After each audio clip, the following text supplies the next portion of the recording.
How you doing, everybody? Welcome to the Finance Rebel Show. Y'all know every Wednesday, but today is Tuesday, so bear with me. Every Wednesday we have our Wealthy Wednesday segment. We had to push it back, so today we're doing it on Thursday, and we're talking about math versus financial literacy. What's best, especially in the context of Black wealth? So try and put that in the comment section there. What do you think is better? Wealth, excuse me.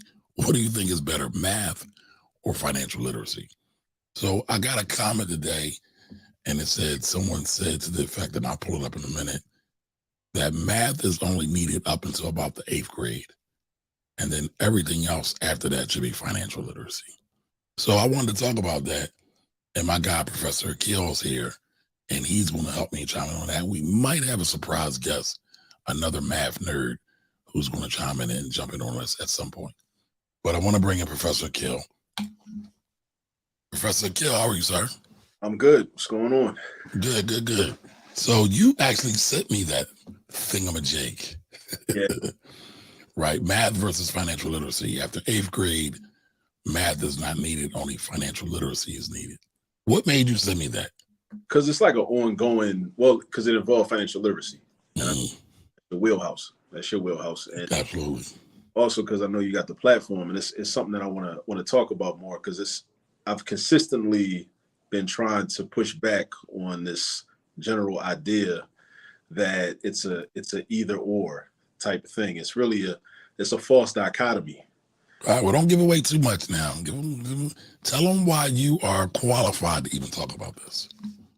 Well, because I've been teaching math for almost 20 years, and my background, which even I forget sometimes, is in finance, and that, I did earn a degree in finance in college.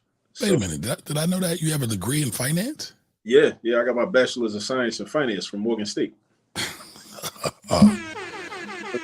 My man. All right. Well, we gonna have fun then.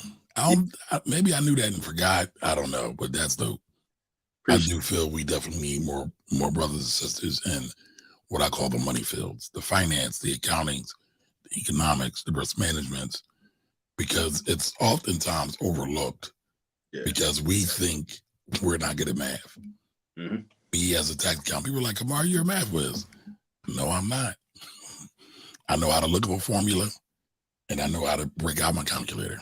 It was when I was in undergrad, and I would tell people, like, yeah, I'm a finance major. A lot of people, the first thing they would say is, oh, okay, you must be really good at math. And I would kind of, as a compliment, but in my mind, I'd be thinking, well, we don't do like really deep math. It's like a lot of algebra. I had to take a calculus for non-science majors. So my calculus book was about 1/3 or 1/2 the size of the calculus books that my engineering major friends had or my math major friends had. It was a different type of calculus, but it was all applications. It was all business problems and questions about business, and whether it was business finance or personal finance, but it showed how calculus can be used to solve those questions and answer those questions and solve those problems. Well, that's interesting, right? Because I've had people ask me many a times, what's the point of taking algebra? Now, when I was growing up, I didn't get to algebra until high school. Mm-hmm. My kids they took algebra in middle school. Right. And, my son and my daughter, but especially my son, is taking or took like more advanced algebra. And so to me, it's like you need algebra in order to start talking about some of the money functions, mm-hmm. the compound interest, rate of return, NPR, net present value, things like that. You need some level of math, algebra to be able to do those things. But I'm also realizing they have the new math now. So I'm just old and out of date. Yeah. Well, another thing about that is, like, even I like to think about what motivates that question of, like, why do we need algebra? Like, I think that question often comes from people that have had negative experiences with math generally, because people that do well in math and statistically and throughout their lives have done well in math, they don't well, we don't like really ask that question. You're not afraid of it. Yeah, it's like, yeah, we're not afraid of it, and there's no anxiety that's evoked from math. So I think when we ask that question, we're trying to find a way out of it, or we're trying to justify and rationalize not having to study it, not having to take the class or whatnot. So I think that really is the root issue. We're Which looking for an excuse many times. is we're looking for a way out, but it's due to like some type of like negative educational experience that a lot of us have had and preparation, which is why I wrote my book, the volume 1 of how to use all this math, which is meant to help parents right in the household before your children even go to school, before they go to public school, charter school, or private school, to develop a solid foundation in arithmetic and algebra before they even go into the classroom.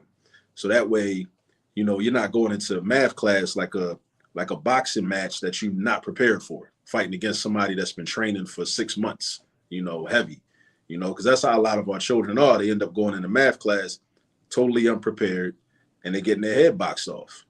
So when you have those types of experiences year after year, it makes sense that you start asking these questions like, well, why I got to take this class anyway? Well, it's because you're trying to find a way to get out of that boxing match because you're tired of getting your head boxed off. Right. We got to really do a better job as a community of instilling, math proficiency at a much earlier age, in our children. So that way math can just be part of everyday life, just like speaking the English language. Like when a lot of our children go to school, they don't have the same anxiety than when it's time for English language arts, because we're speaking the English language and we're writing in the English language, and it's kind of normal. But then in math class, well, with math, we're not having the same mathematical conversations in the household. We're not talking about math on a regular basis, and we kind of, we've been conditioned as adults when we were children, and then when we became adults, we were conditioned to kind of just outsource that to the school. It's like, well, your teacher's going to teach you all the math you need. I'll allow that to be their responsibility, and that's really a problem. It has dire consequences. So is it me or has the outsourcing of education been it's totally a thing now in our communities as it relates to Black folks? Yeah, with most people, yeah, with most of us, yeah. And I'm trying to be careful when I talk about that, because I don't use that as an opportunity to be overly critical of Black people for that, because Well, I'm not trying to be overly critical, but I do want to have real conversations, right? And I love Black people, for the record. Black men, Black women, all Black people, right? But I do feel like, and I'm not trying to do what some of the right wing Black conservatives do. Larry Elder. Yeah, yo, man, like that ain't what I'm trying to do. Right. I know, but I'm just, we got to have real conversations and say, like, listen, okay, we are falling behind in math, and we are the originators and creator of math. We should dominate math. That's true. In every sense of the word. And listen, I'm also guilty of some of the things we were just talking about. Yeah. I wasn't in K through 12. I wasn't really stellar at math and schooling in general. I just kind of did of the bare bones, because my environment really wasn't a real school education heavy environment. Actually, you know what? I take that back though. It was just not in a formalized sense of the word. Okay. Yeah. Because my mother would make me read like logic books from like Greek philosophy, logic books and things like that. So very much about education and self-knowledge, not so much though about formal education. So it gets a little tricky there. Yeah. But what I was saying was what I was getting to was the fact that it's a valid critique, but at the same time, we got to realize that really, like, Black people, we're doing what we've been kind of trained and conditioned to do. Mm-hmm. And I think this transcends race also. It's like the society has conditioned us to say, okay, let the school be responsible for, let the school be the primary educator of the children, of your children. And then there's this idea that, the teacher is more equipped to do that. And in some cases, the teacher may be more equipped, but in a lot of cases with a lot of things, if a parent, like, let's say they want to become proficient in mathematics so they can teach their child mathematics, they could do that. especially, and it's even more likely, I would say today with what's available online, in terms of online resources, Right. like my YouTube channel. let me plug the Absolutely. YouTube channel, because that's a resource not just for the youth, but it's also for the parents. Because as you mentioned, the complaint that often we hear from parents about the new math, I think it's a valid complaint about some of the different methodologies that are being presented in schools, in terms of, how should students solve equations, or how should students multiply, how should they do division. They're often different from the way that we learned it 30, 35 years ago. So I create content where I'm like, okay, well, here's a video where I go into detail for like 15 minutes on how to do problems this way that your child is coming home with for homework that you might have never saw before, or you don't understand it. I definitely think that we have to get away from that outsourcing, or at least I think the schools have to become spaces of practice where our households, our communities, our neighborhoods have to become the primary educational space. But that's going to take a lot of work on our part, because it's an issue of us reorienting ourselves and really revolutionizing just how we look at education generally, and whether it's mathematics or any subject. Right. I mean, again, not trying to be overly critical, but I do think we have to have critical conversations. Because if we're never having critical conversations, we're never going to develop critical thinking. Right. And I feel like that's something that's sorely needed, especially when we have these conversations about politics. It's like we will conflate a lot of different things and mischaracterize and leave out context in a lot of these things. Math teaches you a lot of that, though. Yeah, that's what people. That's one of the things people don't realize. It's like it's hidden. It's like it's in there like Prego. It's a lot of people have a superficial outlook on what math is because they remember sitting in class and they see X's and Y's on the board and equations that they didn't know how to solve. So that's their kind of frame of reference. And it's difficult to tell somebody, well, actually, when you're using the Pythagorean theorem God, now I'm having trauma. I had a hard time with geometry. Yeah. So, but when you're using it, you're really learning and you're solving those problems and looking at word problems with the ladder that's leaning up against the side of the building, and you got to figure out the length of how far the base of the ladder is from the building and all that. Like, it's a way to teach critical thinking and a way to teach people how to solve problems in a systematic way.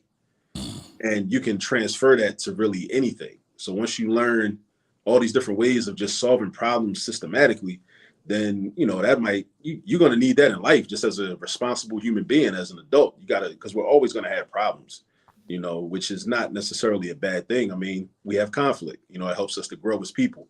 And sometimes we're going to have different desires than somebody else. We might have an issue with your significant other, or you might have an issue with one of your relatives, or a friend of yours, or a supervisor at your job, or a customer service representative on the phone when you're trying to get a refund off something, anything. But if you have a systematic way of approaching problems that you're accustomed to using, then you may be less likely, it may not be as necessary for you to like snap and get emotional and start like feel like, well, the only thing I could do right now is just cuss this person out. Right. Really, well, hold on. Let's do this. I want to bring my guy Anthony Weaver in. He's from About That Wallet. He's a math nerd himself. What's up? What's going on? All right. So Anthony also has a degree in mathematics. He has a podcast about personal finance, and we were just on his channel for a hot minute talking about math versus financial literacy. And I think Anthony agreed, right? You believe that people don't need math beyond the 8th grade level. Was that correct, Anthony? Yeah, I was actually going as low as the 4th grade. As low as the 4th grade. Because of this lovely book. I'm not sure if you guys have this one, but this book is the best book in mathematics to my understanding. Why is it the best book? It is the best book because it's a history of mathematics. And starting from where? Huh? Starting from where? Starting from Africa. So Okay, all right. Well, a lot of these books start with European centric Right. things, so I So was gonna ask. But let's do this before we get too deep. Let's break down what's math, what's personal finance, so everybody can kind of have a basis to have this conversation, and the listening audience can follow along as well. So, Anthony, you're up first. How would you define math? I would define mathematics as the construct of what everything that you see today. So when you look at nature, you might see how it operates, but to understand how it operates, that's where the mathematics comes in. There's a debate between physicists and mathematicians. I always say which came first, science or math, and it's like Math. right. I mean, That's that's what I would say. mathematicians will say. I never, when you think about it, it's like it depends on who comes first. Because if you think about it, the physics come first, and then you have to kind of do the math to kind of map it out. But then some people say that are planners, which most mathematicians are, you have to already have the trajectory, and then the physics will follow that trajectory that the math equation had already laid out. All So right, well, let's not get too far. All right, I'm sorry. Professor Kill, how would you define math? So basically, just like a system of patterns that enable us to problem solve, and we often may use, when you get into like algebra more specifically, we're using like symbols, to represent unknown values. That's Okay. a broad general definition that I have. Okay, so we got Anthony. What was yours again? How did you say that again? Mine was a little bit longer. I know, that's why I'm asking you to recite it. To shorten it, it's more like the skeleton of nature. Okay, so math is the why behind everything that happens. Is that okay?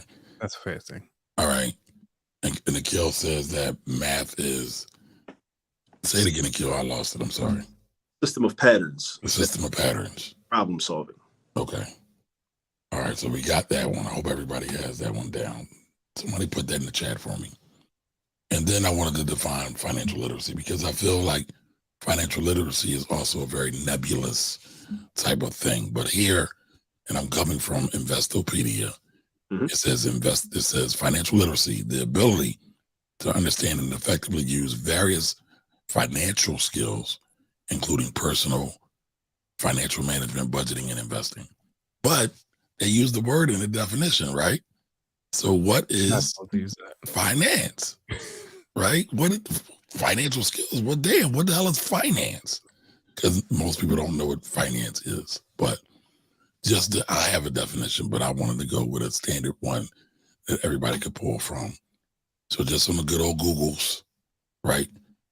The best definition of finance. What is finance? Finance is a term for matters regarding the management, creation, and study of money and investments. It involves the use of credit, debt, security, investments to finance current projects using future income flows. That's one. That's again, the source is Investopedia. I'm okay with that one. It's really doesn't really get to the heart of the matter. In my opinion, I would say financial literacy is the study of financial skills, as it says, and how to apply them all throughout taxes, which is taxes, throughout money, and all money aspects that anybody will encounter throughout life. That's what I would say. What would y'all say? Do y'all agree with this, disagree with this? I agree. It makes sense. That's actually the definition that I copied down because I wanted to start with a definition tonight too. Okay. What about you, Anthony? Yeah, I totally agree. It's straightforward. Okay.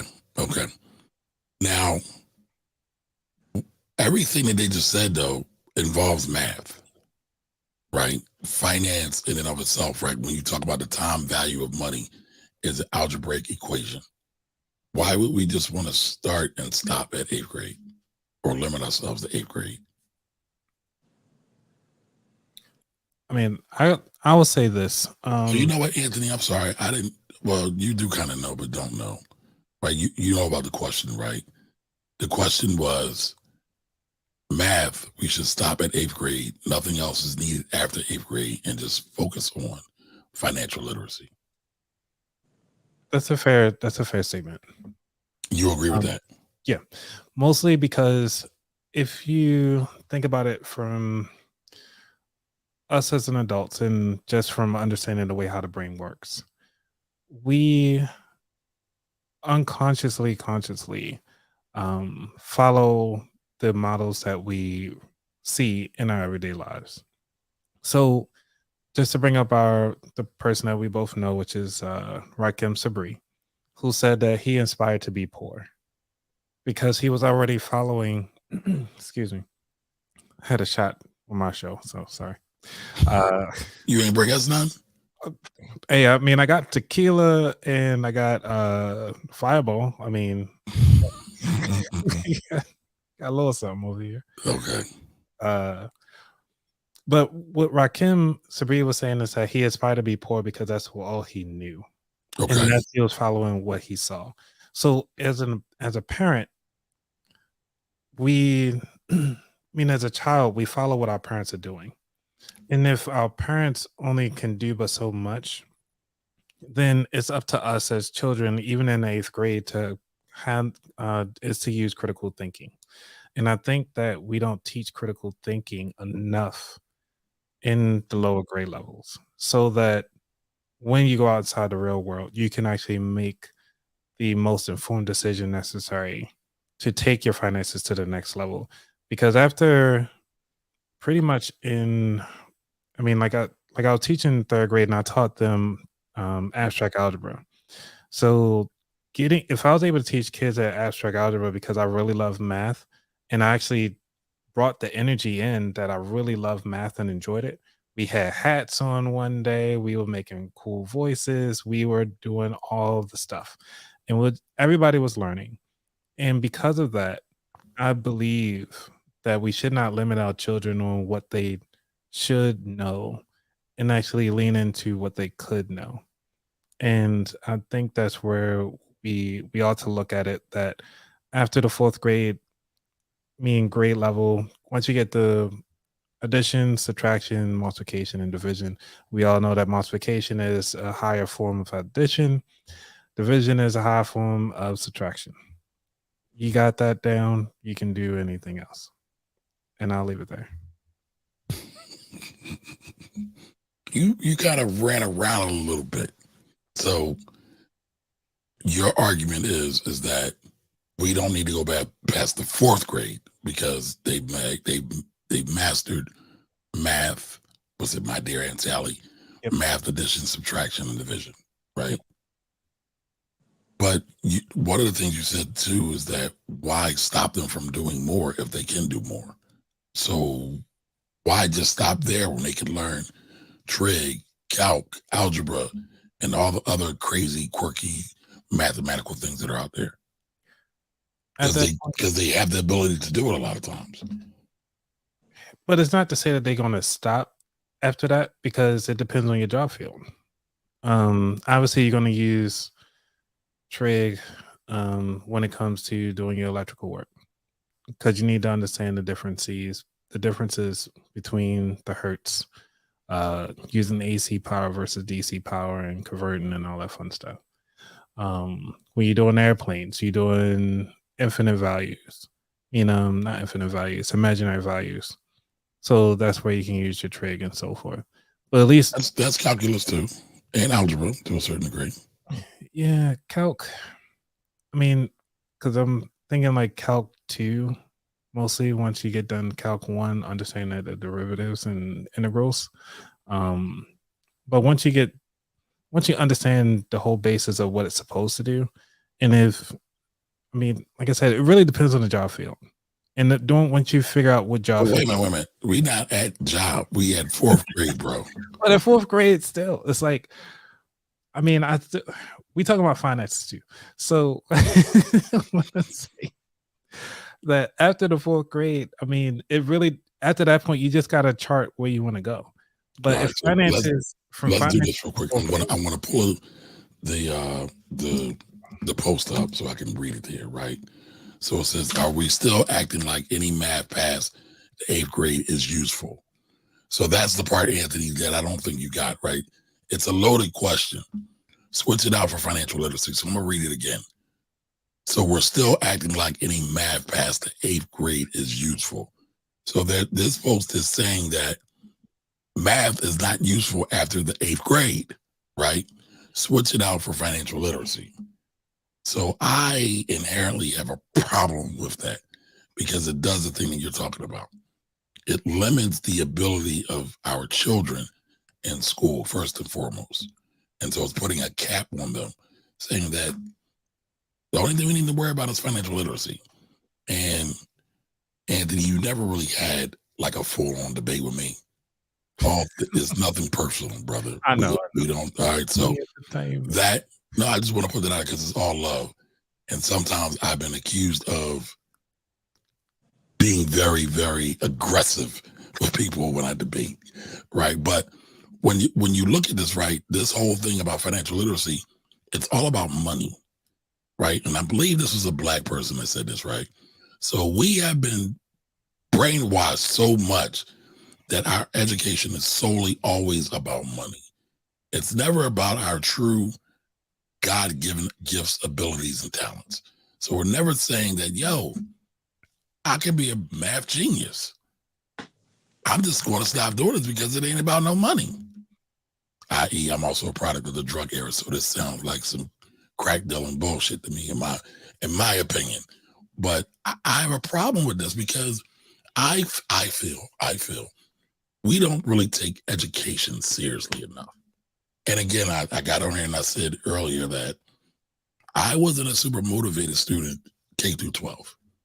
I didn't really realize that I was a nerd or a learner when I got in college because I always read books. I don't know if I had the environment to really foster that and bring that out.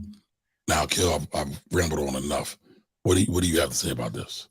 So my original position on this is that it speaks, it does something that a lot of people do, which is they try to act as if mathematics and financial literacy are mutually exclusive. Facts. And what it sounds to me is like it would almost be, there's a parallel that I see. Like if it's almost like if somebody said we should stop teaching math and instead replace math with engineering. But you need both. Yeah. Just like you need math to do, because I really started thinking about this, and I started thinking back on like earlier in my teaching career about, when I taught personal finance, or when I was responsible for teaching an algebra 2 class, and I just said, you know what, my students do need to know certain concepts, because they don't have a personal finance class at this particular high school out there. Right. I'm like, well, I can, I have a little autonomy. I can teach them some things that I think they need to know about credit cards and budgeting and investments and, stocks and whatnot, and the stock market and things like that. So I said, I'm gonna dedicate this whole fourth quarter of this school year, and that's what we're doing. But we still were doing math. We still were doing algebra, right? We still were using formulas, using simple interest formulas, compound interest formulas. And I think that like when I hear this, it's like we see so much conversation and so much content around financial literacy. It's like this buzzword, and like you said, like you alluded to earlier, how it is kind of amorphous terms that's just like thrown around. It's kind of like narcissism, right? It's like terms that are thrown around so much, and there's like often like not a real concrete definition that's being applied. Facts. So when people talk about financial literacy, and it's like, but a lot of the same people, I'm sure they have their own math deficiencies. So I'm always wondering, well, how financially literate can you become with those math deficiencies? Or is it that you just enjoy hearing people tell stories about how much money they made? Because at some point, it's kind of like when you go to like a conference, right? You go to a conference, you hear people present on certain topics, but then when you get kind of riled up.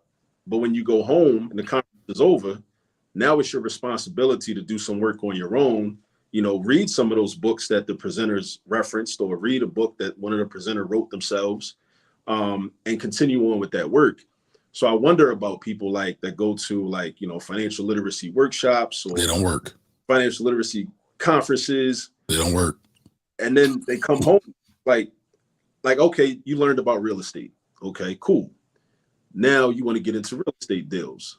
Okay, so you got to do some calculations. You got to figure out what's the ROI going to be on this real estate deal. But then it's like, I wonder like how many people are like, well, this is algebra. I don't know how to do this. So it was cool for me to hear the stories about all the people making all the money, you know, in real estate. But now when it's time for me to try to duplicate that and do some forecasting or whatever, they can't do it. So and I guess I should do this as well. I'm biased here. So I always like to air out all my biases. I freaking hate the term financial literacy. right. And the reason why I hate the term financial literacy, number one, the term financial literacy has been hijacked by banks and financial institutions. It's kind of analogous to drug dealers giving out turkeys on Thanksgiving. So you have these companies that rip folks off all year long with this exorbitant usury, look up the word usury, interest rates, not y'all, I'm talking about the audience. And then they're like, all right, well, we're going to do these classes. And most of these financial literacy classes do what? How to write a check, how to balance your checkbook, if people even do that now, right? How to get a credit card. All of it is geared towards consumerism. And listen, we're all consumers at some point throughout the spectrum. We're all consumers. However, if that's all we are, we're doomed. We are doomed, and we're relegating ourselves to a life of misery and debt servitude. And so if we really want to talk about what's needed, we need real, holistic financial education. Understanding, yes, we're going to buy stuff. We're going to buy eggs and milk and bread, and we're going to buy a car. We're going to buy a house. We might send our children to school. We might have to figure out, is it wise to send our children to private school or public school? Can we figure that out mathematically or in a financial standpoint? Not necessarily about, like, everybody loves to talk about, Anthony, I'm not picking on you, but you know, everybody loves to talk about, well, I want to get the highest interest rate off my savings account. And I say, what difference does it make? Most black folks ain't even got $1,000 in their account. So we're talking about pennies right now. And so we're doing these mental gymnastic things just to keep us busy instead of really dealing with the real issue. Real issue is, one, many of us overspend. We live above our means. Second is, many of us have not figured out how to maximize our skills to make more money. And so once we really start having real conversations, I don't think anybody just wants to be financially literate. But that's all I got, y'all. Sorry. Well, one of the things that, because I did a post, it shows on here at least 23 hours ago. And I did this on X, formerly known as Twitter. It said, I've been thinking about how people. That's an algebraic equation, by the way. Sorry, I couldn't help it. So I put I tweeted, said, I've been thinking about how people who are allergic to tree nuts don't try nuts, don't spend money on nuts, don't want it around them. Why aren't we the same way with our goals? Anything that harm our goals, you should treat it as if it will kill you. But more so I couldn't, because you know you're so limited. I was really talking about, like, how do you do it with your budget and also your financial situation. So it's like not understanding that all sales are not your sale. Or like put your blinders on when you go grocery shopping. Like, but that takes thought. And I know exactly what you're talking about, right? You're talking about, see, people don't realize this. Corporations spend billions of dollars to figure out people's psychology, their psyche. And so every time they do a sale, they know they're going to get X amount of people to come in to spend money. Big corporations, it is. But if you don't need a new pair of stockings or a new hat, it's not really working in your best benefit. All you're doing is funding more people to get rich. And nobody's thinking about that, right? They're just making more people rich and making themselves poorer. And again, I'm not talking about your needs, right? This is the real conversation is needs versus wants, Mm. and those are the conversations we have to have. And again, I'm not trying to accuse anybody because I have needs and I have wants. All these gadgets, I don't necessarily have to have an iPhone. Do I convert that to a need and a want? Yeah. Is it business? Yeah. But I probably could get away with doing something much cheaper. Right. What do you think? Well, wait a minute. Let me do this, y'all. We got some people that are commenting, don't like to leave people out. Our grandmamas and nanas always told us to welcome our guests when they come home. So let's start with Mr. John Public. Welcome, welcome, welcome. He says money is greens and knows no race. John, I don't think you really know each other, but hello, I'm Kamari. I call bullshit on that. And the reason I call bullshit on that is because if money knows no race, there will be no disparity in income. There will be no disparity in income, in housing, right? There will be no disparity in jobs. Well, Just those three. There's disparities in all of them. Go ahead, Anthony. What you got? on that one. Sure. Yeah, let's go. One of the things is that money is one thing.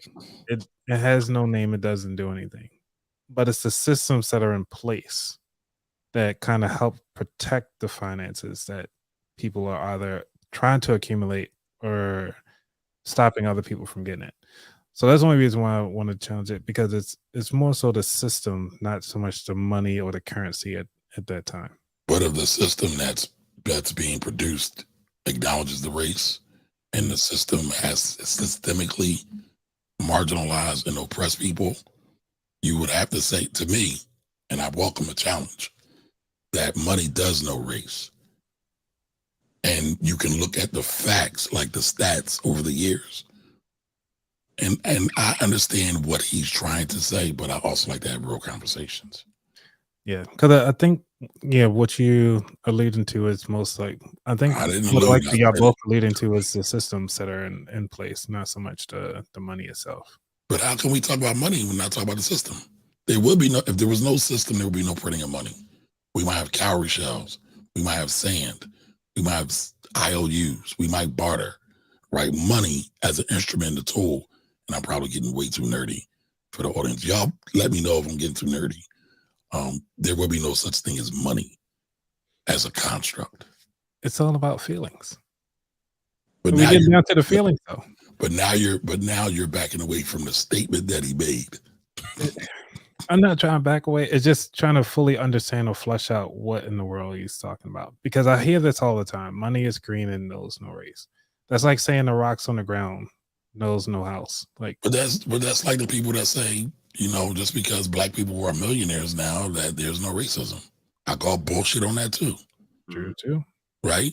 So again, listen, I do believe black people have probably the most advantage or opportunities than we've ever had on this land in the United States ever than before. I could also argue that we probably are facing some of the highest levels of racism as well. Yeah. Maybe not as high as it wasn't as high in enslavement nor during Jim Crow, but it's getting pretty bad. It's getting pretty bad. And I'm a history nerd as well, so forgive me. All right, so let's get to the rest of the folks. Lawrence, what up, brother? All right, Lawrence says, why do we need to follow a new way of doing math? I'm definitely against Common Core goofiness.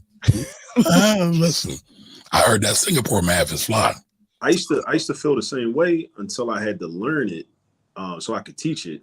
And when I learned it, I realized that one of the goals of it is to prepare young people at the elementary level to think algebraically, so that way when they get, because a lot of students will say this, and I've had this experience with students that say, high school students that say, I used to like math until the letters got involved, right? So I think what they were trying to articulate was that the transition from arithmetic to algebra was disruptive. It was not a smooth transition. Even if you argue that, in first grade they're doing algebra, because if you say, well, 2 + 2 = this empty box, You just don't put a variable X there in the empty box.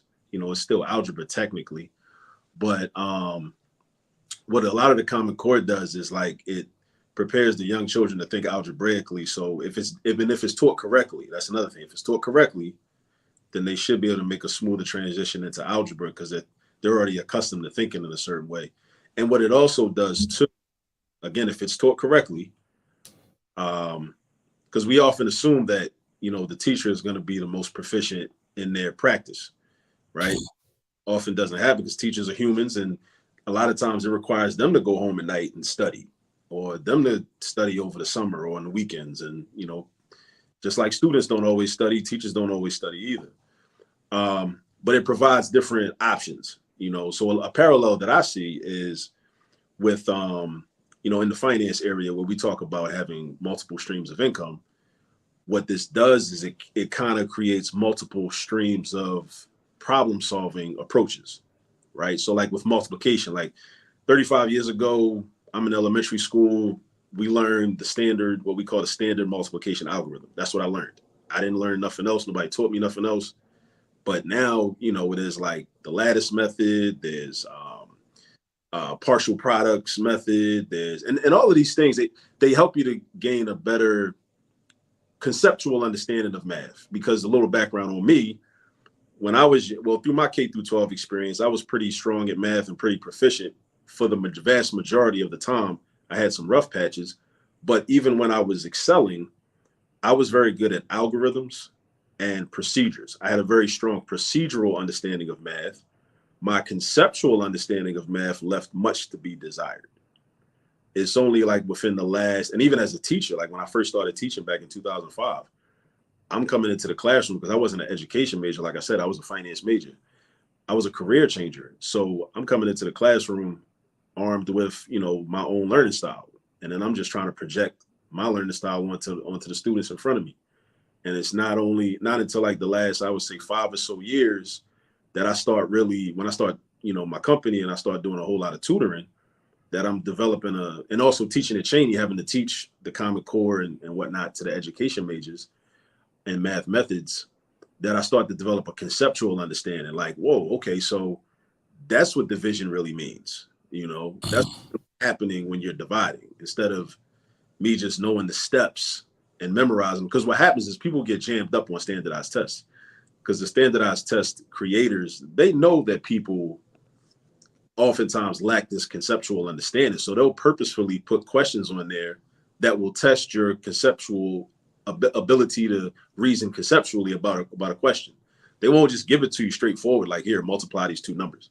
There's, you know how it is. They'll do some roundabout, question, where it's like, huh? Like what? But if you have conceptual understanding, you'd be able to figure it out easily. But a lot of us don't have that. Like a lot of like high performance students even don't have the conceptual understanding. So yeah, they're just glorified test takers. Right. Yeah. So so I'm on the almost on the Common Core bandwagon, because I've seen like it's helped me to become a better math student. Well, give us go through that, like Common Core. What is it, and why is it helping to gear our students for algebra? Because that's what I heard you say. Yeah. So what it does is it's introducing those algebraic concepts like at an early age, like even with whereas like distributive property as an example. Instead of what's distributive property for everybody? All right, so like simply put, it's remember from algebra 1, if you had like 3, I think I failed algebra 1. So there's like a 3, a random number, and then there's parentheses. Within the parentheses, you have an expression like x plus 2, right? Distributive property says that you basically distribute or you give that 3. That's what that is. Right. So I know what it is, but I don't conceptually understand it. Yeah, so you're giving the outside number to everything else. But let's say it was all numbers. Let's say it's 3. Let's say you're trying to do 35 times 6. Mm-hmm. So you can use the distributive property with that, and you break the 35 down.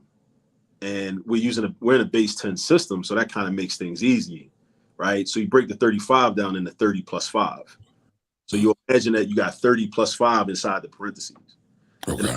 Outside. So then it's like you're creating two separate multiplication problems, except one of them is kind of easy because you got a 0 at the end. Like a lot of textbooks will call it, a lot of teachers call those happy numbers. So I do the same thing, right? But I get cultural with it because I take it back to, instead of HAPPY, I say HAPI, the Happy River, which was the ancient name for the Nile River. So when we're dealing with happy numbers, I'm telling the students about, oh no, so this takes us back to ancient Kemet, right? Because we're happy that we can do this math easier. So you're trying to do 35 times 6. So you're going to do 30 times 6, and then you're going to do 5 times 6. And you can do 30 times 6 because that 0 is irrelevant. You can pretend like that 0 is not there. Got it. The 3 times 6, that gives you 18. Just add a 0. Back on there. So that's the 180, right? And then the 5 times 6 is 30. So now you're doing addition between the 180 and the 30. Gotcha. Product of 210. So that's like something that, you know, that's one of the examples of something that's introduced in Common Core. Because I did something similar, but I did it with the third graders again. So I had them do the basic one where I did 2 plus, like you had 2 plus 2 equals X or whatever. So I did them with that. What I did was 2 plus 2 equals C, because I was teaching them A plus B equals C. And then, so what I did was, I was like, well, let's replace the 2 with an A. Let's just call it A. And then the next 2, we can call it, it'll be A as well because it's 2, they both the same. So assuming A equals 2. Then I was like, well, let's make B a random number. I was like, hey, kid, pick a number. Like they'll pick one. And then we'll say, let's call that B.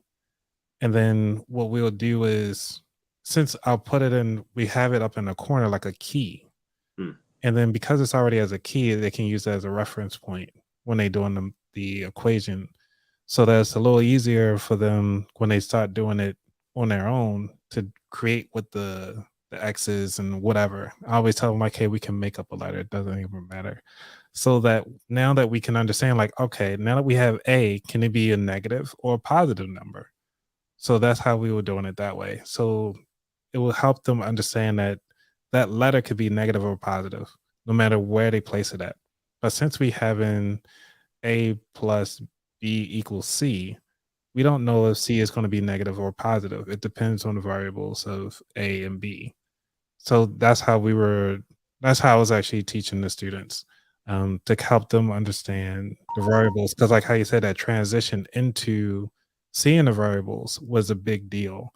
And I think because they take summers off, it's really hard to come back to school and then remember, and then they only get like a week or 2 on a unit plan to start then switching over to the variables. Like there isn't a good transition. And I think it should start earlier before they have that summer break, so that when they get ready to see it again, it's like a refresher. Yeah.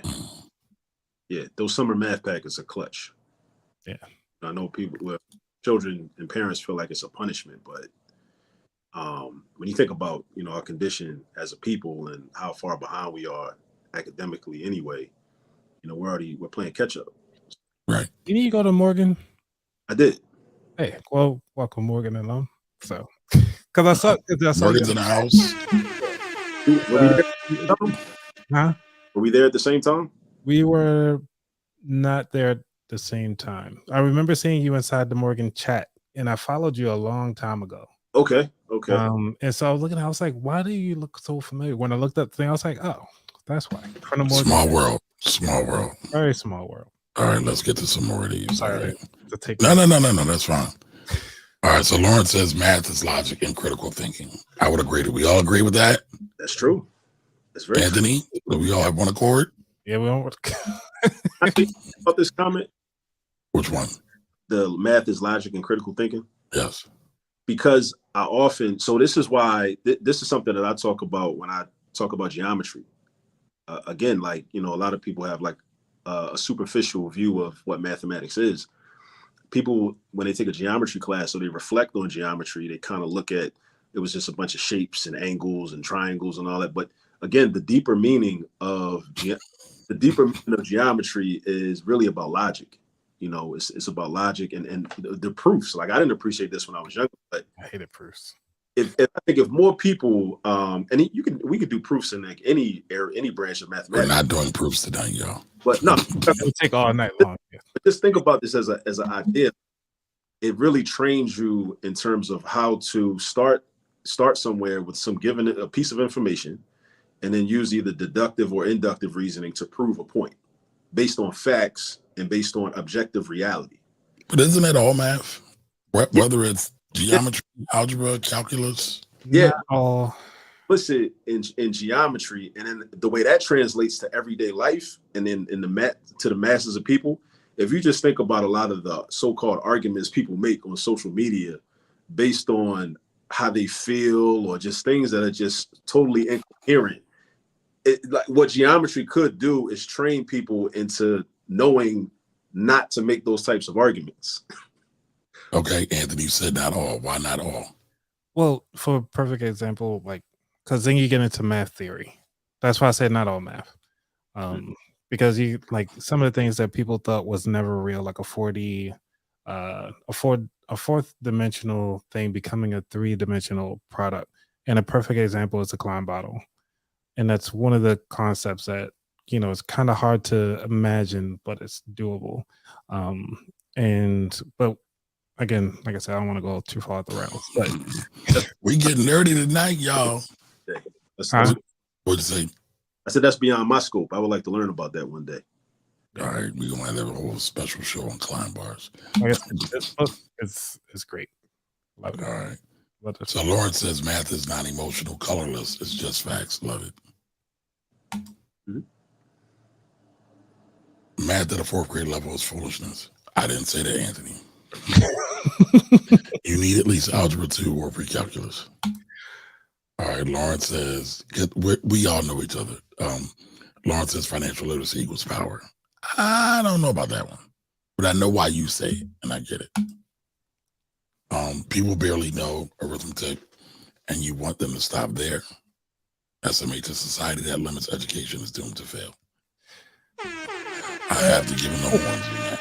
Think about it, it's like arithmetic it's the baseline. Like if we get people to that baseline and then add in the rest of the stuff that we just talked about today, which is the critical thinking, asking the right questions, and actually either learning how to control your feelings, you can take arithmetic to so many levels. It's like, I don't like to limit where you're going at, because just because you understand it, like how we just talked about just basic A plus B and the distributive properties, you can take that to so many other things in life. Like you and your wife. Yeah, but I think the pushback is at 4th grade, you don't want to have the life experience to understand where you can take it to. I think if you don't go deeper than that, you're limiting yourself. Go ahead, Akil. I'm sorry. And I think, you know, the way it's being interpreted and the way I interpreted like the original post is like this idea that, you know, once you finish 8th grade and you've taken whatever 8th grade math class that is, then you'll never, it's almost like you were in prison. You were imprisoned by math, by having to study math, and now you've been released, and now you never have to study math ever again. So I don't think that's what you're saying about 4th grade, saying, okay, 4th grade, then they don't. Right. I think you're saying you're good enough at 4th grade to go learn some other things, but you're not saying that's the ceiling. You're not saying it's the ceiling. The way that post said it was like, that's the ceiling. Everything else is a waste. Right. And again, my point is like, you can't really switch it out, so to speak, because you still need it. Like, because, you know, people would be upset, because I often think about what if we concede and give people, because it's a very popular sentiment. And what if we concede and give people what they claim to want? And we say, okay, well, we're getting rid of algebra 1, algebra 2, pre-calc, calculus, whatever. And, you know, they would never do any of the higher functions. People are stupid. We're placing literacy. But then I'm trying to teach you financial literacy. I'm trying to teach you compound interest. So now we got to deal with, you know, exponential functions. And then I write this exponential function on the board, and then you're like, whoa, what the hell is this? I thought you said we wasn't doing math no more. And I'm like, bro, like, I found interest unless we use this formula and formula. So it's like I don't think people realize that when they make these claims, So I think that's very important that they consider what it is they're actually asking for. All right, now Florence is ready to get dicey. Currently, the math science reading levels in the Black community suck. It makes sense why our community struggle. It's deeper than that, bro. You know that. You know that. All right, Don Johnson's in the building, everybody. How are you, sir? Welcome, welcome, welcome. All right. Money, like math, is amorphous. It lacks a moral compass. It's merely a tool. I agree with that. Money is green to anyone that uses it. Your dollar is the same as my dollar. If you want to get philosophical, we can go there. Go for it, Kamar. Because Warren Buffett's dollar is not the same as my dollar. So we can sit here. I mean, we can act like certain. I mean, y'all know the term. We're all black. All money ain't good money. So there is a different gradient of money, and it has a psychological and emotional. I don't know what that's called, right? We probably need a therapist or a psychologist on here, but we are looking at that and saying, I don't want this money from this person because that $1 comes with more ties and more responsibilities and more burdens than that dollar from Anthony or from Akil. So, and again, I can get a little philosophical from time to time. Still Rocks is in the building. What up, baby? You are in here. I appreciate you. So, Still Rocks, I think you might be a little bit late, but what do you think is more important? Is math more important than financial literacy? Have you ever thought about that? I'm going to read a post real quick just so we can all chime back in on what we're talking about. But now I got to find the post. Where'd the post go? Here's the post. Nope, that's not the post. All right, I am not being a good host right now, y'all. I was actually looking at some of my old math books from Morgan. Oh, you're really geeking out. I mean, I really enjoyed the class, except for, the teacher Granger. I didn't appreciate him until I left. And I switched over to elementary education. So. But I think that kind of goes to Akil's point, right? Sometimes children don't know what's good for them. That's why we got to make them eat their Brussels sprouts. They won't eat no vegetables. They'll just eat candy all day long because they don't know no better. And so then we'll just have a bunch of emotionally and intellectually stunted children running around here. So we can't just give them what they want all the time. As I go off on a little rant, I do feel that's a major downfall for a lot of our children. Parents just giving children what they want. Our job as parents, as stewards, is to help them to become adults, not to become better children. And when we just kind of give them everything they want, we're not helping them reach their potential. But that's just me. I don't know what the rest of y'all think. What do y'all think about that? I agree. I would say that giving them what they want, I would say it depends on the parent, and also the child. Like, we're talking about the child getting everything that they want. Yes. Yeah, they miss out on the struggle. Okay. Yeah, I agree. Yeah, right. You don't get strength does not come without struggle. It just doesn't happen. And so by making everything coddly and soft, they are missing a key building block to becoming strong. Isn't there a psychological mindset of if you give something to somebody, it's a surprise for the first time. The second time you give it to them, it becomes almost an expectation. The third time you give something to somebody, it becomes a need, almost as like a desire at that point. So understanding the rule of three, since we're talking about numbers here, and that's the reason why, like, having this understanding of financial literacy of like all this free information that we're giving people right now on YouTube, people kind of already expect it and demands it for it to be free. So when somebody comes on here and try to say, "Hey, I'm gonna start charging," everybody's like, whoa. You never charged before. Like, where's my free content? So, try to add on that. Yeah, but there's more to it than that. Because free content has also become very much commoditized, right? So True. is your stuff good? Is it just okay? Is it great? Right. So that's the thing. But yeah, you know, I could talk to you forever about social media strategies. um, Still Rocks 33 says it's like I was able to explain the products and services, but not always able to formulate the numbers. Right. I think I missed a piece. I did. I'm sorry. Math has always been my Achilles heel. As financial professional, I felt like excuse me, y'all. I felt like sometimes did a disservice to people because I struggle with the math. I would disagree. It's not the math. You understand the function and formula and the reason why you're applying this to the situation. I don't think we all have to be Rain Man running around here doing math equations instantaneously in our head. In my opinion, y'all let me know if y'all disagree. But I do. oh, Math you disagree with me? Okay. Well, because like I used to coupon heavily. So every time I go inside the store, I'm thinking about the total cost of that product and how much I could actually get it for versus what's on sale. That's You can figure that out with a calculator. well, I mean, but I've been doing it so often. Like, you know, when you do things enough, you can do it in your head at that point. Right, but we're not talking about you, Anthony. We're talking about the people. Yeah. People.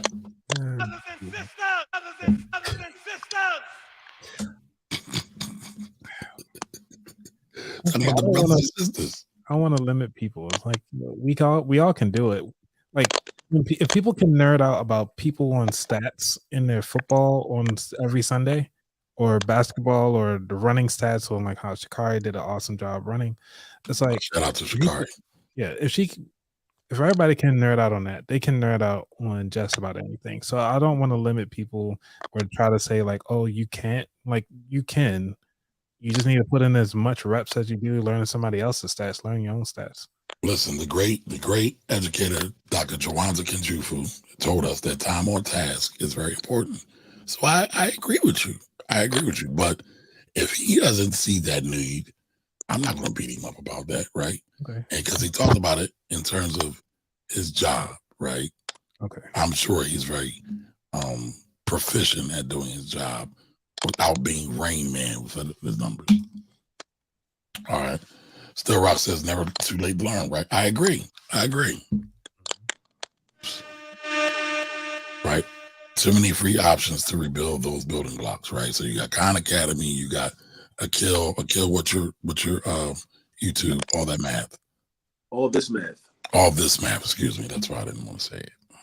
Yeah. All right. Oh, you definitely learned on calculators. There are some good interest rate calculators I refer to. Yeah, I mean, it's fine. Trying to do compound interest and figuring out, is somebody clicking something by their microphone? It's bleeding over. Oh, thank you. But in trying to figure out, you know, what your interest rate or what your account balance is going to be in 10 years based on 21%. And yes, I know we can do the law of 72, but they have calculators for that. And if you just want to figure out what it's going to take to double it, that's cool too. But I don't think you need to feel bad about it. That's all I'm saying. We get beat down enough about a lot of stuff out here in the world. I do think there's like a lot of us have an over reliance on calculators. That's and I mean, I tell students like we're not, you know, once you get to a certain level, if you have to multiply 348 times 7,926, I don't expect you to take out a piece of paper and a pencil and actually do that manually. I want you to 348. but calculator. We got to go with efficiency. You know what I'm saying? We got to be efficient. You know, once you get to a certain level, I think. But I don't believe in just having students go straight to the calculator. You know, and never learning, because again, it helps you develop the conceptual understanding. Right. No, I agree with that. Really, I was just joking around. Another part of math is really like the relationship between numbers, because that's when you fluency and your numeracy. just developing relationships between numbers, their factors, their multiples. And then that enables you to just like kind of figure stuff out and just be able to recognize patterns from a distance that a person that doesn't have that fluency with numbers won't even recognize. Like you'll be looking at some numbers, and then that's something that's transferable, because then you might be in a crowd of people and you'll see like how people are organized, and you'll notice something, you know, because it's like a mathematical arrangement. You might notice like it through a mathematical lens, and then you see something and you're like, okay, I see what I kind of can see what's about to happen. Okay, so speaking of mathematical lens, I want to do a quick math problem that everybody can get involved in. So this is a content creator about CT is dope, right? He's a funny black comic, but he did a math problem and I thought it was funny, but I want to see what y'all think about it. Time to read. Can you answer this? There are 10 people in a room. You go in and kill 8 of those 10. How many people actually remain in that room? Reply with your answer and I'll DM you. I'm not going to DM you. If you're wrong, you have to repost it with who you lost to. I didn't lose. This is the person who lost that sent it to the person that sent it to me.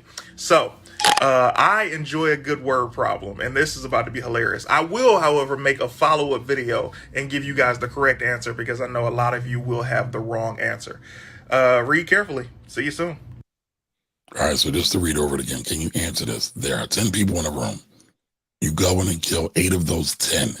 How many people actually remain in that room? Anybody in it?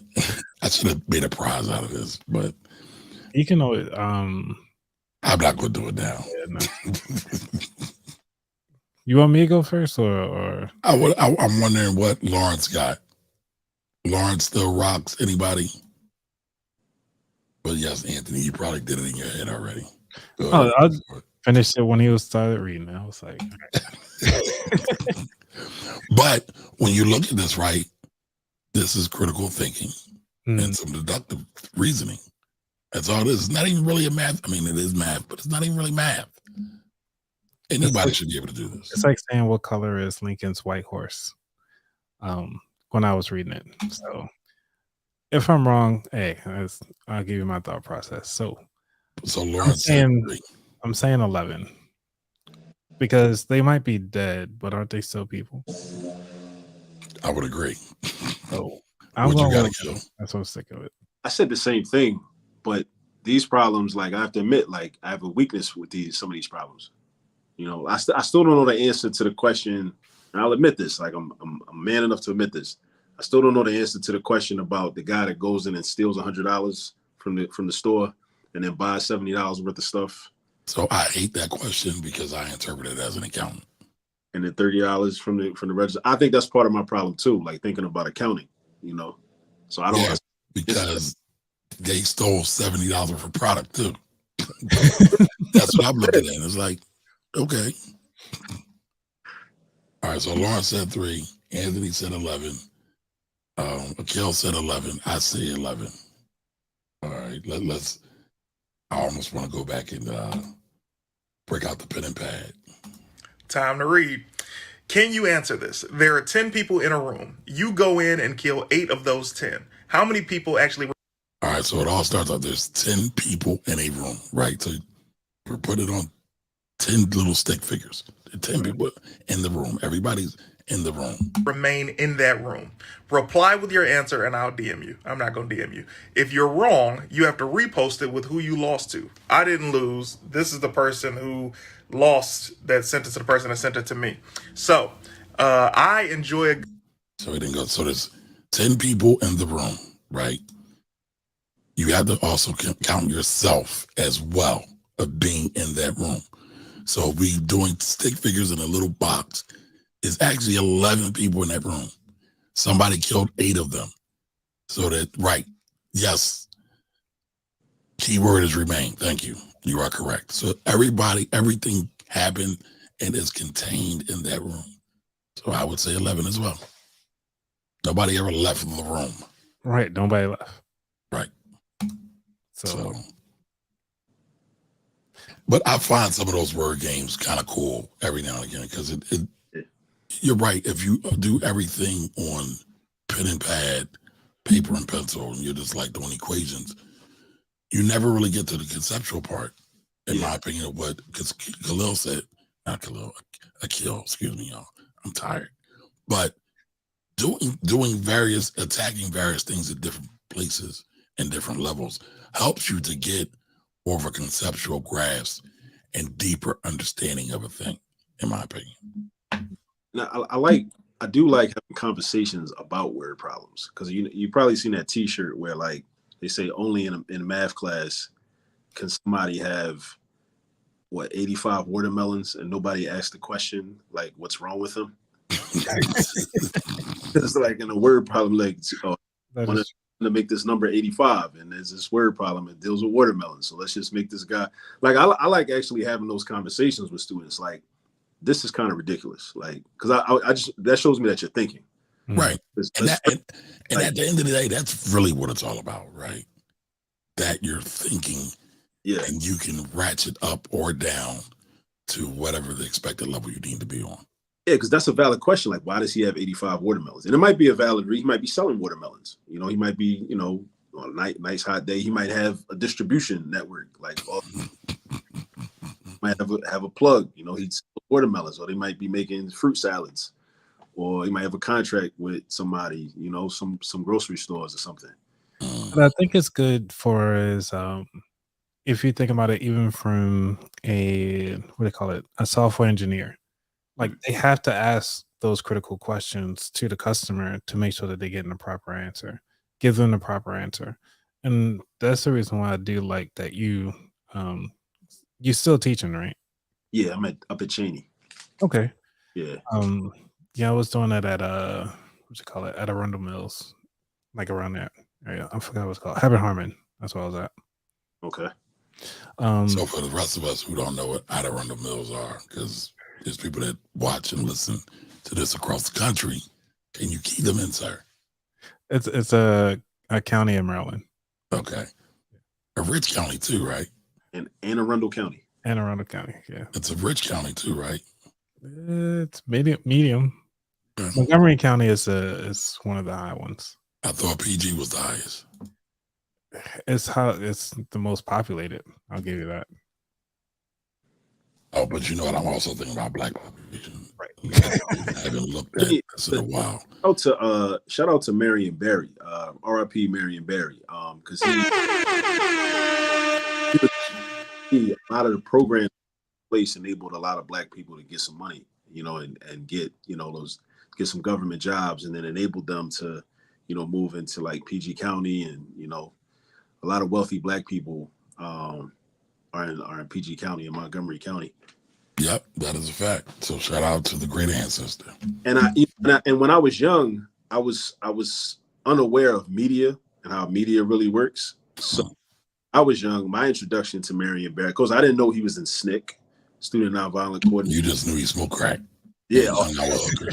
We seen it on the news, on TV, and I'm like, and that's what they wanted us to see. And then years later, I found out about his like political heritage. And he was a chemistry major. He was a chemist. You know, I didn't know that. Yeah, he was a chemistry major at Lemoyne-Owen, I think he went to, because he's from Memphis. Okay. Well, Tennessee, but he did undergrad at Lemoyne-Owen. Then he was in SNCC, and he was there. He was on a higher level, but he was there with Kwame Ture and all of them, you know. So it made sense why they would try to, you know, make his legacy. Right. And then like when I went away to college, because for my first year of school, I was at Morehouse before I transferred to Morgan. And, you know, people were making jokes, and DC people didn't like those jokes. And I didn't get it, because I just was like, y'all mayor's a crackhead. Like, you know what I mean? Like me being 18 and me being an asshole in 17, like I didn't get it. But then like years later, when I really started to study him, I'm like, damn, like, you know, they tried to magnified this brother's weakness and tried to have that overcompensate for all of his work that he did throughout his whole life. But was it really a weakness? He's a human being. He's a man, just like anybody else, right? He's fallible. I mean, didn't lean into that, I'm sure. Vices, I look at our vices as weaknesses. Okay. I mean, okay. So I don't necessarily look at our vices as weaknesses, right? Even though they can be technically. If you like, you know what? I can't get, yeah, I'm going to start clowning. But if you like to indulge, right? Sugar is a drug. Yeah. You like drinking a Coke or Pepsi. That's been proven to be just as addictive as cocaine. So, I find it, and again, we're getting more philosophical here. I find it interesting what they choose to demonize and what's perceived as okay, especially when it comes to Black folks. But real quick, since you brought it up, you go to the great ancestor and he did a lot of work.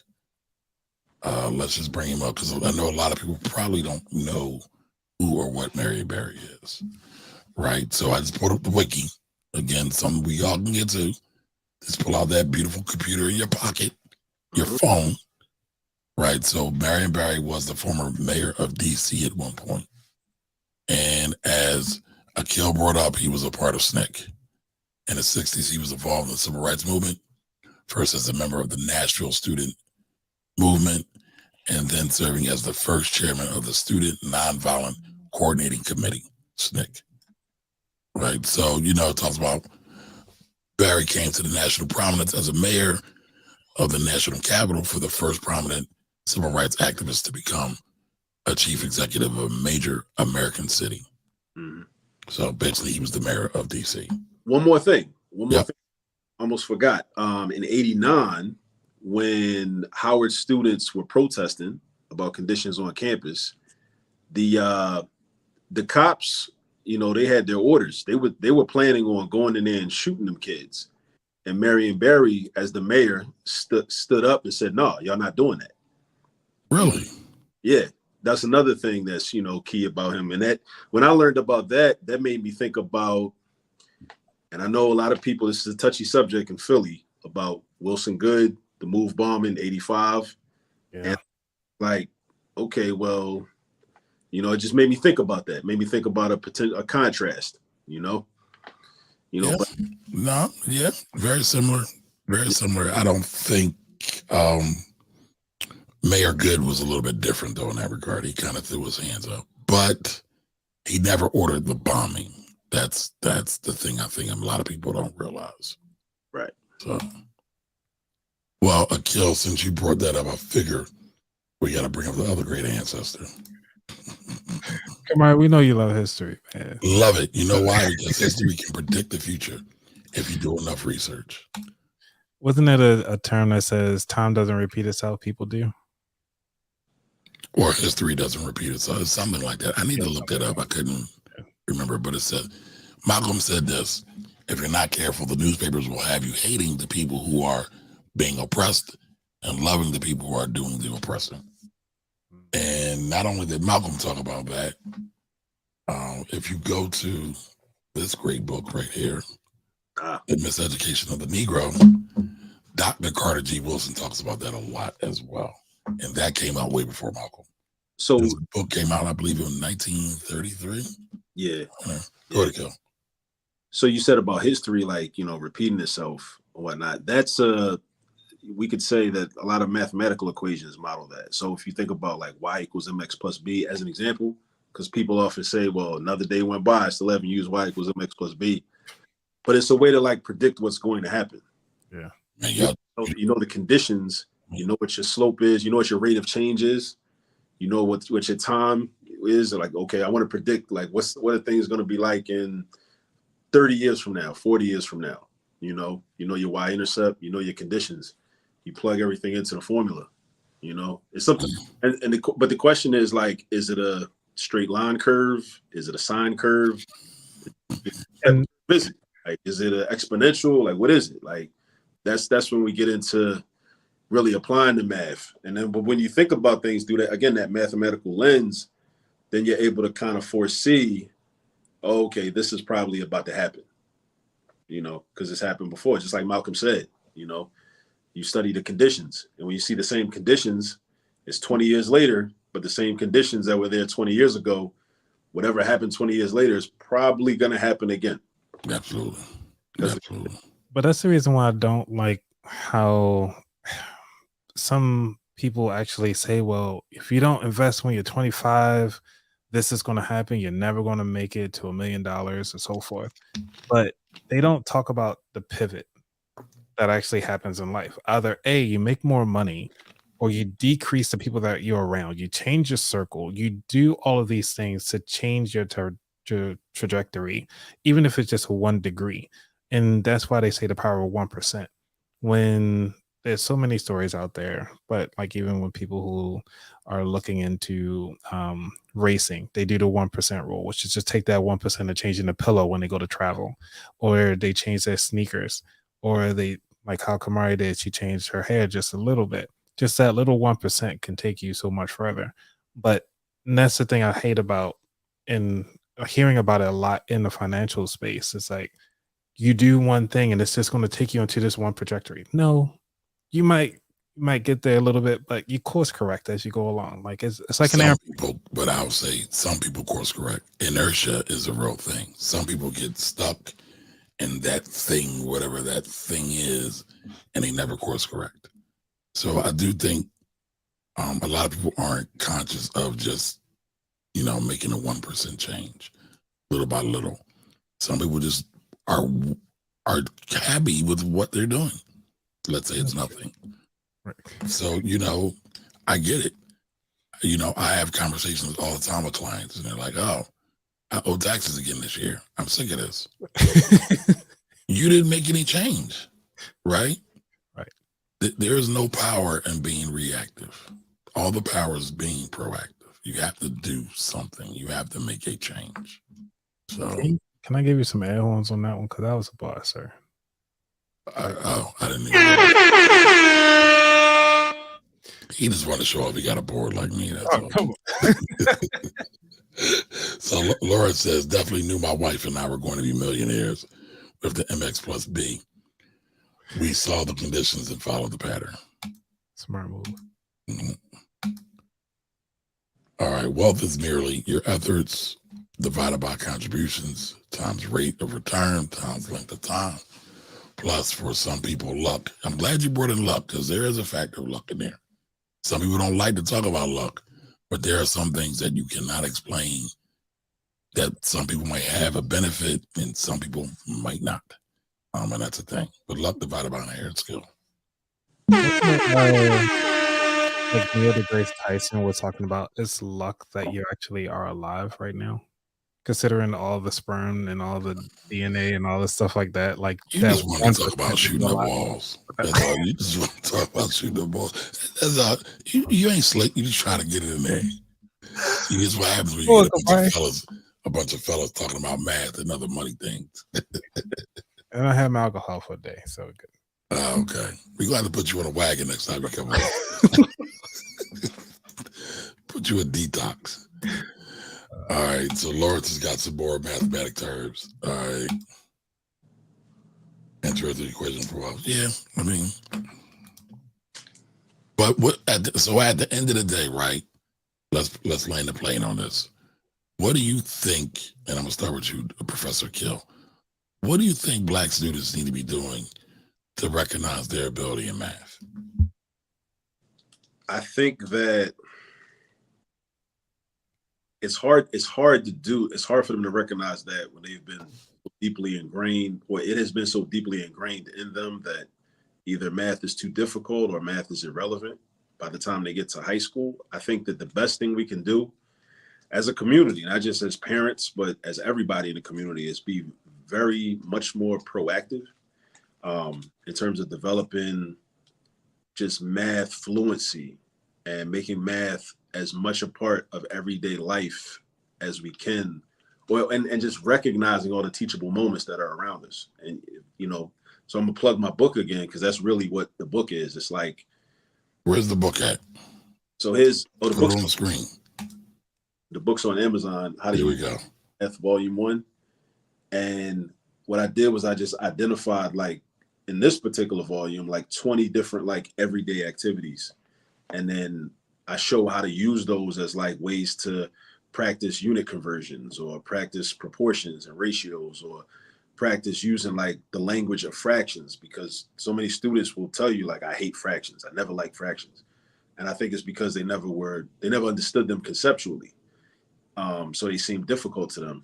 But I think if you have 5-year-olds and 6-year-olds that are like kind of taught to, express quantity in the language of fractions. So it's like, we get pizza and you take a slice of pizza and then your mom says to you, your dad says to you, well, okay, you just got 8. You just took an 8 for the pizza.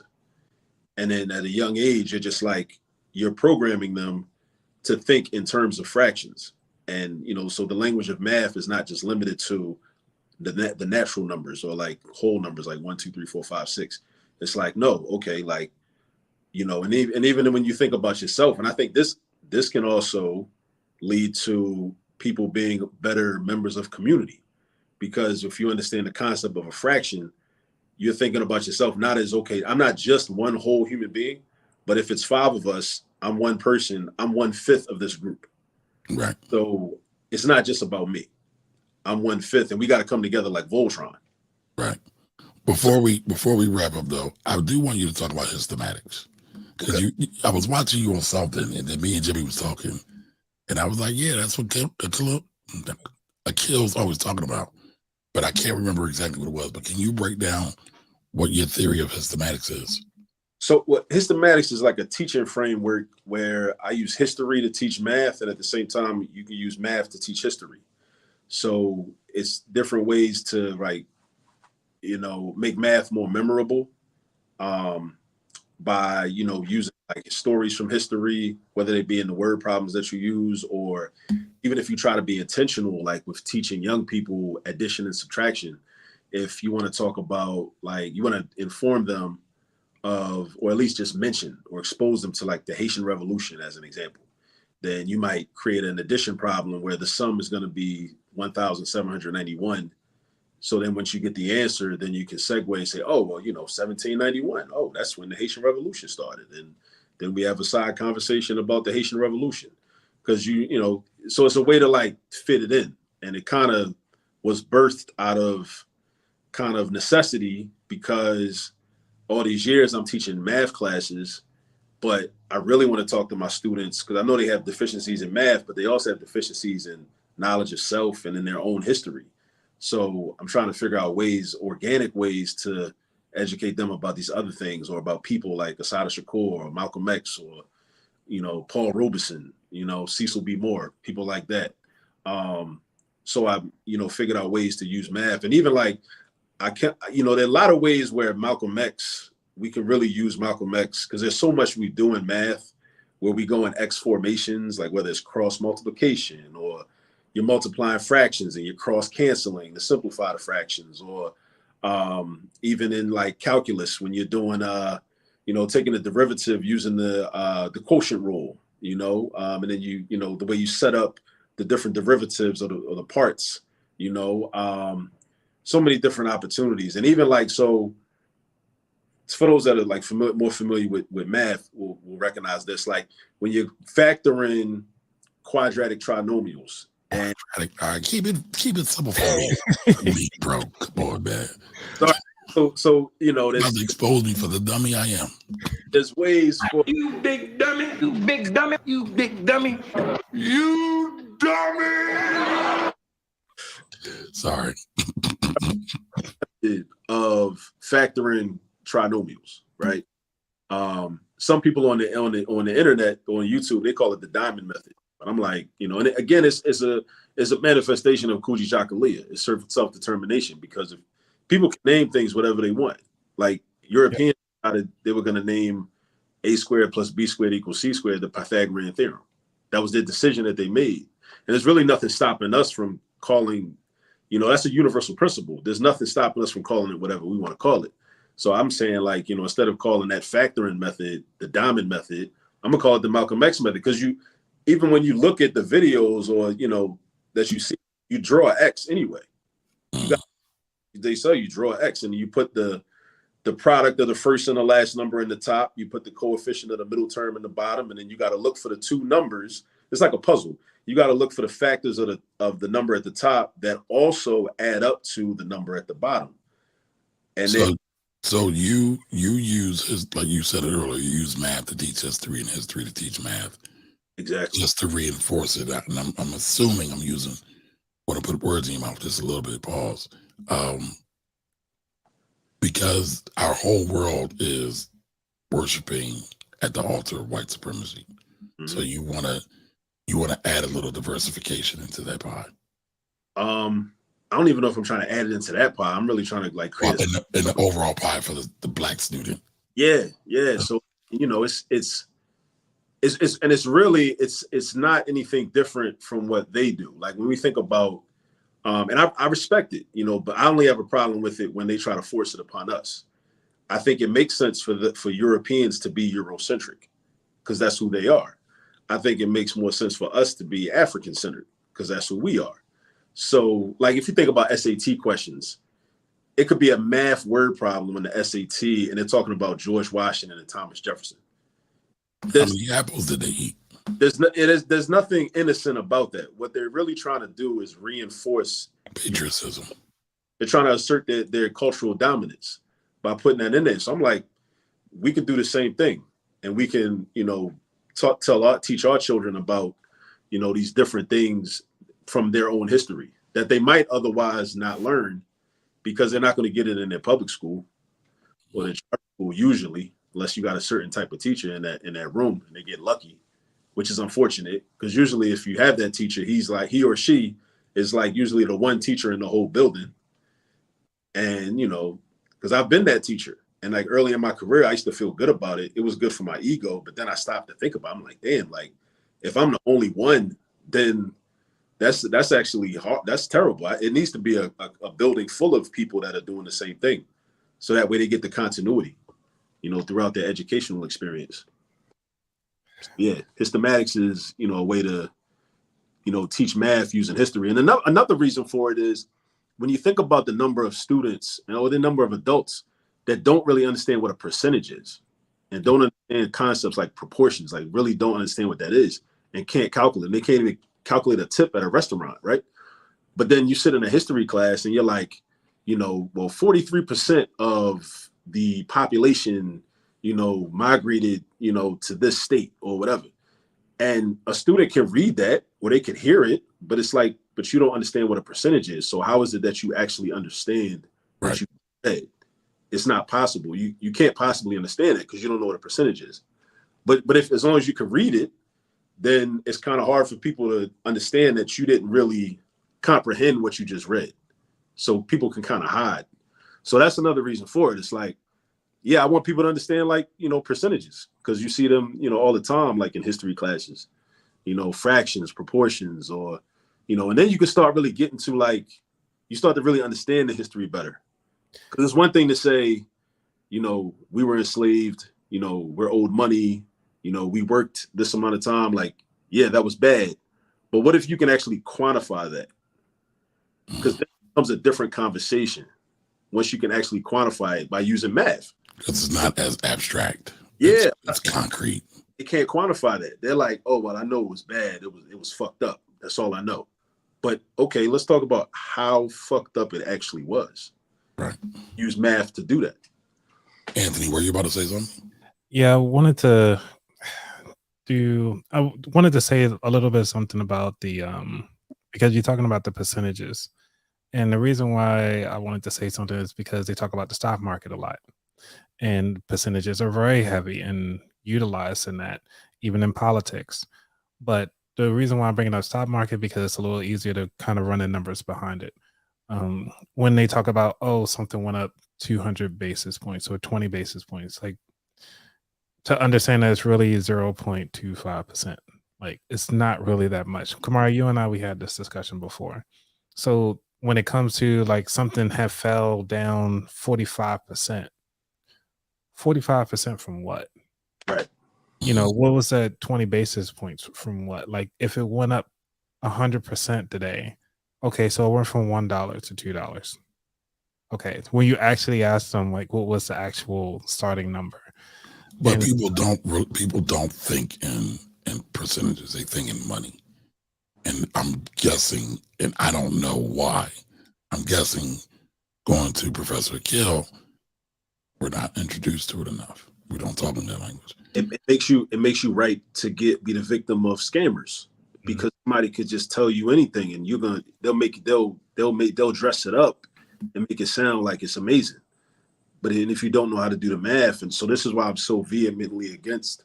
But it's not just the math, it's the math and understanding the language, right? Because one BIP or one basis point is only 1% of 100% or 1%. And so you have to also be antiquate. What is that? I'm making up words, y'all. I'm like Al Sharpton up here. You have to be intimate with the language of whatever industry you're looking to work in as well. But see, I would even say that's part of the language of math, though, because finance, you may call it basis points, but it's like a basis point is what, a 100th? Yep. Yes, it's 100. Yeah. Yeah. So that's place value. Yep. That's all it is. That's base 10 expansion. I don't know what base value is. It's like base 10. No. We're not going to get it tonight, y'all. place tens, hundreds, thousands. But I had this conversation with my students today at Cheney. I was like, because I was reflecting on this conversation, and I got to get ready to go. But I was reflecting on this conversation I was having with my 8-year-old nephew, and he wants to be a billionaire. So then I started to kind of challenge him a little bit on that, and because he said he needs that much money, and I'm like, well, why do you need that much money? He's like, and inflation. He was like, because I want to be comfortable. And what I realized was that he doesn't know enough math to really understand how much money that is. So we in class broke that down, like almost like on like Richard Pryor, Brewster's Millions. Like if you had to spend $1 billion in a year and you spent the same amount every day, every hour, it's like $2.7 million a day. That doesn't even account for the interest that you're generating off of the $1 billion or have been generating off the $1 billion. It's like $114,000 per hour. I love it when they stack up the money to the buildings to really give people representation of how much $1 million versus $1 billion is. Right. And it's crazy. And it's an issue of place. But if you don't even have a concept of place value, then you'll think that, oh, well, it's $1 billion. It's a lot of money. That's how much I need. It's like 9 zeros. Yeah. Even $1 million is a lot. Yeah. Hey, Killer. Welcome. Oh, it's What's that? Carla. That's from my side. Yeah, Carla and DJ or Dojo, he call herself. For Don J. All right, well, we've been here almost over an hour and a half, right? So I think we all can agree. Math is great.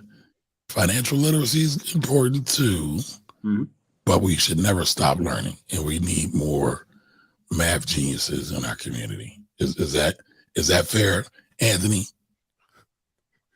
No, I won't say math geniuses. I was just saying. No, I'm shooting for the top. We got math geniuses. No, people who enjoy math but also don't discourage and talk about that they don't like math around their kids, and that's what I had to teach most of my parents is that just because you don't like math, don't tell your kids you don't like math, because I'm gonna have them loving math and to get around you like. Oh, so you're gonna have them being geniuses. So you just like to debate, man. They're gotta be geniuses. It's like financial people. Like we don't discourage people who just want to learn about finance, but we discourage against the people who just say like, finances suck. Like I just suck at finances, and that's what they shut off the door. And it's like that's right. That's right. Because words are powerful, right? The Bible says you will have what you speak. Life and death lies in the power of the tongue. But if you love something, 9 times out of 10, at some point, your genius is going to show up in that. You disagree, Anthony? I know you're going to say that. I disagree.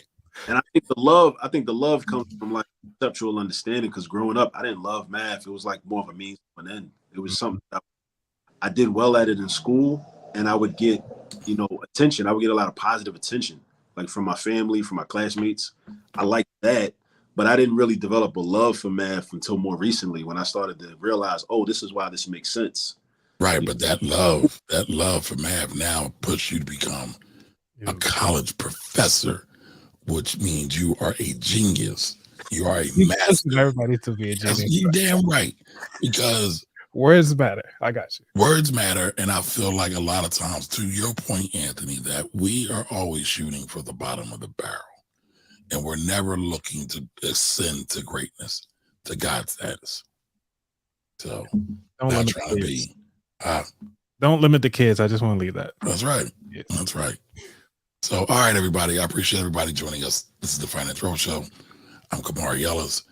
I know I'm going to come back soon because I want to talk about NVIDIA. I'm not sure if that's going to be tomorrow because I do have a funeral to attend or one day over the weekend. Sorry. But NVIDIA has been, thank you. My NVIDIA condolences. has been kicking, thank you. NVIDIA has been kicking butt, and a lot of people have asked me a lot of questions about it. So I plan on doing a deep dive on that. So again, I appreciate you all.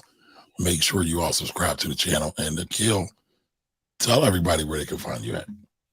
Yeah, so on YouTube, just type in All This Math. That's the name of the YouTube channel. It's for parents, so parents can understand the new math. It's for your children, so they can get homework help. Oops. It's also for teachers. If teachers need, like, some different methods for, teaching certain problems, or if you just want to play the videos, on your smart board in your classroom or whatever, or assign the videos to your students. I'm also on social media at All This Math, Facebook, Instagram, TikTok. I have a lot of over 600, almost 600 videos on YouTube, but I'm going to be doing more TikTok videos, more short and sweet TikTok videos. Short. Start with YouTube Shorts. That's yeah. And then from YouTube Shorts, just populate them to TikTok and IG. That's a good point. Yeah. And the terms are searchable through Google, so it'll be a little easier. Yeah, and actually, I was actually in a YouTube Shorts workshop today. Make sure you have good titles and good descriptions. But the audience doesn't care about all this, right? So I appreciate everyone being here. I'll be back the next time. Again, save, invest, and be willing to think, y'all. All right, until the next time, y'all have a great night. All right, peace.